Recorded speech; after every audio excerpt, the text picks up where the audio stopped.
அன்பான மக்களே, நம்மளோட மகாநதி ப்ரொமோவில் இன்றைக்கி வந்து ஒரு விஷயத்த கவனிச்சிங்களா? என்ன அப்படின்னா, மரியாதையோடு போயிருங்க அப்படிங்கிறாங்க காவேரி. அந்த வார்த்தை ஏன் காவேரி அவ்வளோ இதாக சொன்னாங்க அப்படிங்கிறது பயங்கரமாக எனக்கு ரொம்ப பார்க்கும்போதே ஒரு மாதிரி ஆயிடுச்சு. விஜய் என்ன பண்ணார் அப்படிங்கிற மாதிரி இருந்தது.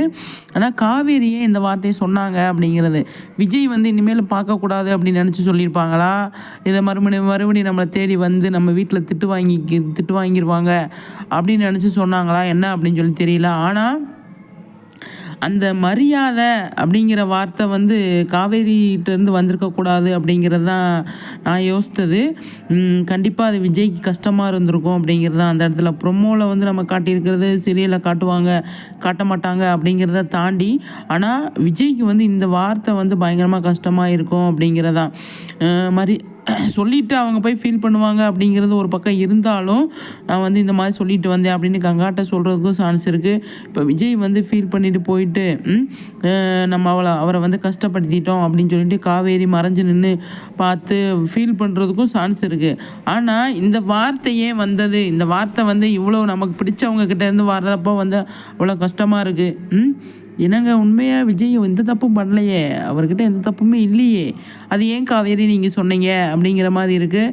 ரைட்ரு என்ன சொல்கிறாரோ அதுதான் காவேரி செஞ்சுருப்பாங்க. ஆனால் வந்து ரைட்ரு ஏன் இந்த டைலாக் இந்த இடத்துல கொடுத்தாரு அது ப்ரொமோவில் அப்படின்னு கேட்கும்போது என்ன சொல்கிறேன்னே தெரியல. ஆனால் காவேரி கிட்டேருந்து இந்த வார்த்தை இந்த ப்ரொமோவில் அது இன்றைக்கி ப்ரொமோவில் எதிர்பார்க்கல, கஷ்டமாக இருக்குது.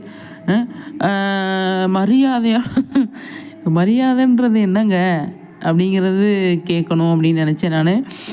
ஆனால் ரைட்ரு சார் வந்து ஏதாவது கொஞ்சம் சொல்லுவாரா அப்படின்னா தெரியல, சொல்ல மாட்டார். ஏன்னா அவர் இப்போ வந்து இந்த செக்ஷனில் வந்து அவர் வந்து ஃபுல் அண்ட் ஃபுல் ஃபன்னாக வந்து எழுதியிருக்கார் இல்லையா, அதனால் வந்து அவர் ஹாப்பியாக தான் இருப்பார். அடுத்து வரும் பாருங்கள் அப்படின்னு சொல்லிட்டு. ஆனால் நமக்கு வந்து இந்த ப்ரொமோவில் வந்து நம்ம ஆல்ரெடி ஏற்கனவே நம்மளே வருத்தத்தில் இருக்கிறோம். அப்போ வந்து நமக்கு பிடிச்சவங்க 2 பேர் இந்த மாதிரி பிரிஞ்சுட்டாங்களே, எப்போ ஒன்று சேருவாங்க அப்படின்னு ஃபீலிங்கில் இருக்கும்போது மரியாதையாக போயிருங்க அப்படின்னா இப்போதைக்கு சேர சான்ஸ் இல்லை அப்படிங்கிறது தானே நம்ம யோசிப்போம். என்னங்க சார் இப்படி பண்ணுறீங்க, மனசுக்கு கஷ்டமாக இருக்குது சார். நல்ல டைலாக்காவாக கொடுங்க.